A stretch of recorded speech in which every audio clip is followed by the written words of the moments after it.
నాయకురాలు స్థానిక శాసనసభ్యురాలు సోదరిమణి రాగమయ్య దయానంద్ గారికి సహచర మంత్రివర్యురాలు మనందరికీ అక్క, తెలంగాణ రాష్ట్రంలోనే కాదు తెలుగు రాష్ట్రాల్లో సురేఖక్క తెలియని వాళ్ళు ఉండరు. ఈ కార్యక్రమానికి ఆహ్వానించడంతోనే అంగీకరించి వచ్చినందుకు సురేఖక్క గారికి, వేదిక మీద ఉన్న environmental and forest principal secretary గారు నజీం అహ్మద్ గారికి, సిసిఎఫ్ గారికి, డిఎఫ్ఓ గారికి, అదే రకంగా జయరాజ్ గారికి, జాయింట్ కలెక్టర్ గారికి, మున్సిపల్ కమిషనర్ గారికి, ఇంకా సిసిఎఫ్ గారు చెప్పాను. వేదిక మీద చాలా మంది ప్రజాప్రతినిధులు ఉన్నారు. ఆశా ఫౌండేషన్ పేరుతో పదవి ఉన్నా లేకపోయినా ప్రజల్లో ఒక అవేర్నెస్ తీసుకొచ్చే కార్యక్రమాన్ని మొదటి నుంచి దయానంద రాగమయ్య గారు గడిచిన 20 సంవత్సరాల నుంచి ఈ ఫౌండేషన్ పేరుతో స్వచ్ఛంద కార్యక్రమాలు అనేకమైనవి చేశారు. వారి పాప మన మధ్య లేకపోయినా ఆ పాప స్మృతులు గుర్తు తెచ్చుకొని ఒక మంచి కార్యక్రమాన్ని వారి శాసనసభ్యులు అయిన తర్వాత ఈనాడు ఈ వనమోత్సవ కార్యక్రమాన్ని వేలాది మందిగా చిన్నారి బాలబాలికలకు కూడా అవేర్నెస్ తెచ్చే విధంగా, పుర ప్రముఖులకు అవగాహన కలిగే విధంగా, మీడియా మిత్రులు మంచిగా దీన్ని పబ్లిసిటీ చేసే విధంగా మంచి పెద్ద ఎత్తున ఈ కార్యక్రమాన్ని ఏర్పాటు చేశారు.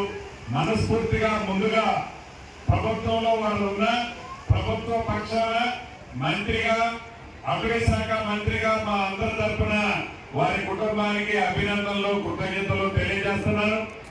అడవుల గురించి, పచ్చదనాన్ని గురించి, పరిశుభ్రత గురించి చాలా వివరంగా మనిషి మనుగడ కలగాలి, ఉండాలి అంటే ఈ పచ్చదనానికి ఉన్న ప్రాధాన్యత ఎంత, ఈ చెట్లను పెంచడం వల్ల వచ్చే లాభం ఏంటి, మనం ఆరోగ్యంగా వెనక పెద్దవాళ్ళు 100 ఏళ్ళు బ్రతికారు అంటే దానికి కారణం ఈ చెట్లే అనేది ఇంతకు ముందు పెద్దలు చాలా స్పష్టంగా వివరించారు.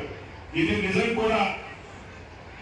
ఇందాక కవి గారు, జయరాజ్ గారు చెప్పినట్టు చాలా అద్భుతంగా ఈ వృక్షం యొక్క ప్రాధాన్యత, ఈ చెట్టు యొక్క ప్రాధాన్యత మొక్కైన దగ్గర నుంచి నిత్యము మనిషి లేచిన ఉదయం దగ్గర నుంచి రాత్రి పడుకునే వరకు, చివరికి మనం చనిపోయిన తర్వాత కూడా ఈ వృక్షం యొక్క ఈ కట్టెలతో ఆ ప్రాధాన్యత, ఈ మనిషికి ఉన్న అవసరాన్ని చాలా స్పష్టంగా ఒక కవిత రూపంలో జయరాజ్ గారు వివరించారు.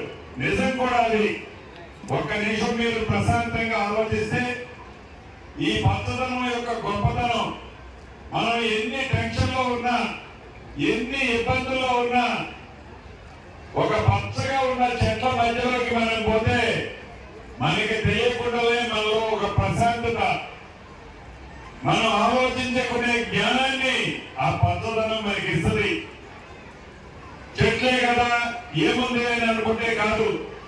చెట్టును పెంచడం చాలా కష్టం, చెట్టును నరకటం చాలా ఈజీ. పెంచాలంటే చాలా శ్రమించాలి, చెమటని కార్చాలి. నరకాలి అంటే ఒక్క నిమిషం చాలు. మనిషి బ్రతకాలి అంటే మనం ఎన్ని కార్యక్రమాలు చేస్తే, ఎంత మంచి చేస్తే, ఎంత ఆరోగ్యంగా ఉంటే, ఆనాడు మన పెద్దోళ్ళు 100 ఏళ్ళు బతికారో, కనీసం ఈనాడు మనం 80 ఏళ్ళు బతకాలని తాపత్రయపడుతున్నామో, ఆ పచ్చటి చెట్లు పెంచితే తప్ప అది సాధ్యం కాదు అని అవేర్నెస్ కోసం చిన్న పిల్లల దగ్గర నుంచి పీజీ చదివే వరకు స్టూడెంట్లను ఈ రోజు డాక్టర్ గారు ఆహ్వానించి వారిలో అవేర్నెస్ పెంచడం కోసం ప్రముఖులందరికీ కూడా తెలుసు ఈ చెట్ల యొక్క ప్రాధాన్యత. అది వారి మనసులోనే ఉంచుకోకుండా మీరు ఇంకొక 10 మందికి చెప్పి, వారు ఒక 10 మందికి చెప్పి, ఒకే మనిషి ఒక 100 మొక్కలు పెంచక్కర్లా.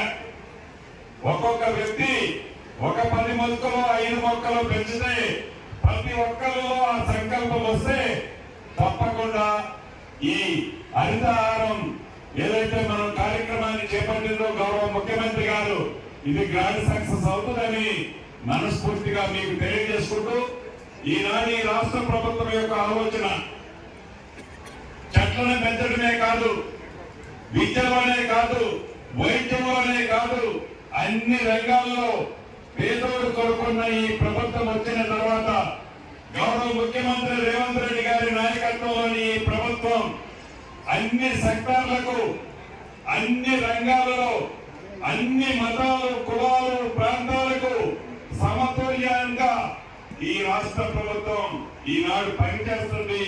దానికి మీ అందరి సహాయ సహకారాలు ఉన్నాయి. భవిష్యత్తులో కూడా ఇలానే ఉండాలని మనస్ఫూర్తిగా కోరుకుంటూ మరొక్కసారి ఆశా ఫౌండేషన్ ప్రతినిధులందరినీ అభినందిస్తూ సెలవు తీసుకుంటున్నాను. Thank you very much. ఎందుకంటే మన వరంగల్లో మన ముఖ్యమంత్రి గారు వచ్చినప్పుడు అక్కడే వన మహోత్సవ కార్యక్రమం యొక్క ఎంబ్లమ్ ను ఓపెన్ చేయడమే కాకుండా అక్కడ మొక్కలు నాటేటువంటి కార్యక్రమాన్ని వారు ప్రారంభించారు. మరి ప్రతి సంవత్సరం 10 సంవత్సరాలుగా ఆశా ఫౌండేషన్ తరఫున ఇక్కడ రాగమయ్యి దంపతులు ఇద్దరు కూడా మరి 10 సంవత్సరాల నుంచి మొక్కలు నాటుతూ మరి అందరినీ కూడా ప్రోత్సహిస్తూ వాటి ప్రాముఖ్యత తెలుపుతూ మరి ఈసారి కూడా అధికారికంగా చేయించడం నిజంగా వారిని అభినందిస్తా ఉన్నాను. ఈ కార్యక్రమాన్ని ఇంత పెద్ద ఎత్తున చేపట్టినందుకు ఇందులో మరి పనిచేసిన ప్రతి ఒక్కరిని కూడా అభినందిస్తా ఉన్నాను. మరి రాఘవి చాలా వివరంగా మన మొక్కల ప్రాధాన్యత ఏంటి, ఎందుకు పెంచాలి, మరి ఈరోజు మనం ఎందుకు నష్టపోతా ఉన్నాం అనేటువంటి మాటలు వాళ్ళు చాలా వివరంగా చెప్పారు. మరి డాక్టర్ వాళ్ళ హస్బెండ్ కూడా చాలా వివరంగా వాళ్ళ లక్ష్యం ఒక్కటే, మనం మొక్కలు పెంచాలి, మనం ఆరోగ్యంగా ఉండాలి, మన సమాజం ఆరోగ్యంగా ఉండాలి అనేటువంటి మాట నిజమైన మాట.